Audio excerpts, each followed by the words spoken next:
Hi everyone, this is John from Tenkara, USA. I wanted to talk to you guys a little bit about pulsing flies. Fishing the Gallatin River here close to my home in Belgrade.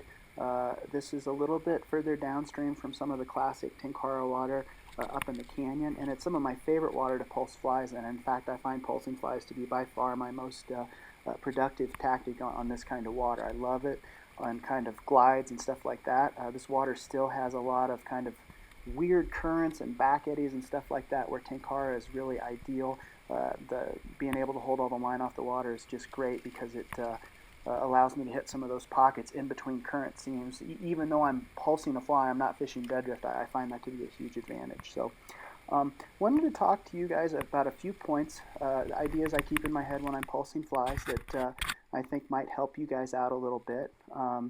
The first thing I'm going to talk about is distance. And the distance is kind of true in any technique in Tenkara.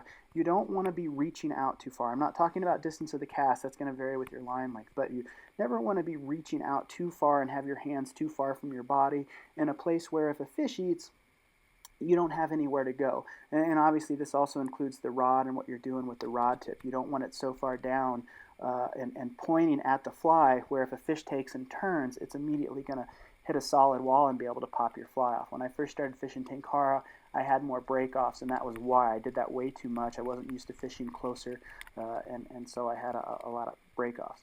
The other thing, you don't want to work the fly in too close to you either. If you get it in too close, it can be hard to set the hook, and it can be hard to control the fly. So keep that in mind as well. The more you fish Tenkara in general, but especially pulsing flies, you'll find a sweet spot, and you'll find like a certain number of pulses that you can do in between casts. I know Daniel has mentioned to me before that Mr. Amano has a very he's very methodical about that. He makes 4 or 5 pulses every cast and recasts. I do a few more than that. It depends on the situation. I can normally get 6 or 7 or 8. But a lot of times when I'm fishing a run like this where I have a steady, consistent stream or flow of water, I'll fish the same number of pulses out every cast. So think about that distance, and that same number of casts kind of goes into my next point I want to talk about, which is rhythm. Trout feed in a rhythm, I believe, most of the time. If you ever watch fish rise, they almost always have a nice rhythm, and even if you're watching them feed on nymphs underwater, a lot of times they feed in a rhythm. I think that pulsing the flies in a nice, easy rhythm makes it easier for the fish to find the fly, and I find that I get a lot more solid hookups with a even rhythm like that than I do with a real erratic pulse. Erratic pulses, I think you'll get plenty of fish that move to the fly, but I think with rhythm you'll have more that hook up solid, except for that one that just got off. So one thing I want to mention about this too, you'll see that I'm dipping the rod down in between the pulse. I do like the fly to sort of dead drift in between the pulses. So another thing I'm going to talk about is angle. I like to cast across and slightly downstream, and I'll move to get that angle over the holding line like I did just there. I took a few steps upstream and cooked a fish almost immediately. Covered some different water. You do want to move kind of fast when you're fishing Tenkara. I'll move until I quit catching fish, basically. So, or stay. I won't stay in the area any longer than I make a couple casts and don't hook anything. I like to cover water. So. This fish, I'll mention also, it came in foul hooked. That happens sometimes on the pulse. I've had it not very often, but wanted to show that it does happen. And one of the reasons is I really like to set the hook by sight, or detect strikes by sight when I'm fishing a pulsed fly. Now, sometimes you can't do that. This particular day it was kind of overcast. I couldn't see in the water very well. You can see there's good glare on it. So I had to see it by the line. And even the line was kind of hard to see sometimes, so my hook set was a little late there, and I think that's why that fish was foul hooked. But keep that angle in mind. You can cast across stream to downstream. I don't like to cast upstream and pulse the fly back. I've caught fish that way, and I've hooked fish that way, but I don't get hook sets nearly as consistently that way. That's something Daniel told me. Me and TJ actually was talking to us about that when we visited him last spring, and I found that to be very true for my own fishing. So keep the proper angle. And you'll kind of figure out, I think, the more you fish and the more experience you have, your own sweet spot. I prefer to be across and slightly down. Some people like to be more downstream. I know Jason Class has written many times that he likes to pulse flies like almost hanging straight downstream of him. So I fish broader water a lot of times, and so it's a little tougher for me to hang flies straight downstream. When I'm on a river like this, that's a good size, and it's hard for me to hang flies straight down in the holding lies that I'm fishing. So um, the other thing I'll mention real quick is grip. Grip is a term that I'm stealing from spaycasters. The way I'm using it is the amount of line that I'm laying down in the water in between the pulses.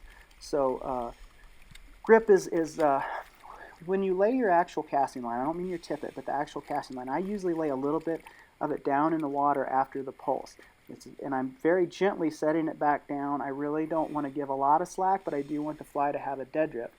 But letting that line down on the water, it has more tension than just the tippet or the fly, and it'll help me control the pulse a little bit more. Especially if I'm fishing a smaller fly that doesn't have much resistance to it, I find that becomes a lot more important. So keep that in mind when you're pulsing flies, that grip can be good. Now if you're fishing a big fly like Mr. Sakakibara uses with a lot of resistance, big hackle on it, you may not need to let any of your running line down on the water, and it might be within your best interest not to if you don't have to, because it'll be easier to detect strikes. So but when I'm fishing a normal size fly that I fish for trout, which a lot of times is like a size 10 or 12, on this day I was actually fishing a little bit bigger than that, but still a monostyle Sakasa fly, I normally need to leave a little bit of line in the water in between pulses. Now one thing I want to mention in this video is I feel like it might be because my casting and my pulsing was a little off this day, but I kind of think it was the lens on the GoPro camera. Makes it look like I'm dropping the rod a little bit more than I actually mean to, both on the cast, my forward cast, and on the pulse. So I don't want to give anybody any bad habits. You want to keep a high rod tip unless you're fishing with a low rod tip, and that's something that I need to work on. Daniel's very good at it. I'm still trying to practice fishing the pulse and all the other methods with the lower rod tip, which is a very valid technique, but it is a little bit more difficult to execute. It's very handy in the wind, I'm finding, here in Montana. We do fish in the wind a lot. It was a little windy on this day, actually, and I just increased my grip. Basically, when I pulsed, I let a little bit more line down in the water, and that helped it counteract the forces of the wind a little bit more. So that's something that you can keep in mind. So those points, hopefully they'll help you guys catch some fish pulsing flies.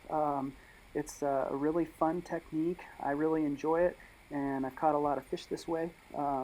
Like I said, it's oftentimes my best technique, certainly not the only technique. There's several, but it's one that's become one of my real confidence go-to techniques that I use when I fish. And I think a lot of people are a little, myself included, I was a little hesitant to use it just because it was so foreign to me. I'd fished a lot of streamers, but pulsing smaller insect-sized flies was kind of a different idea to me, but I found it to be super, super effective.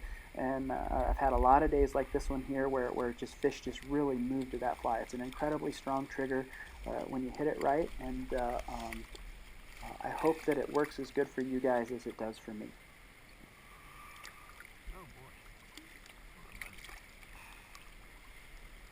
I think there's a couple more fish on here that we'll watch, but I just really want to encourage everybody to try pulsing flies, and I hope that the video was helpful.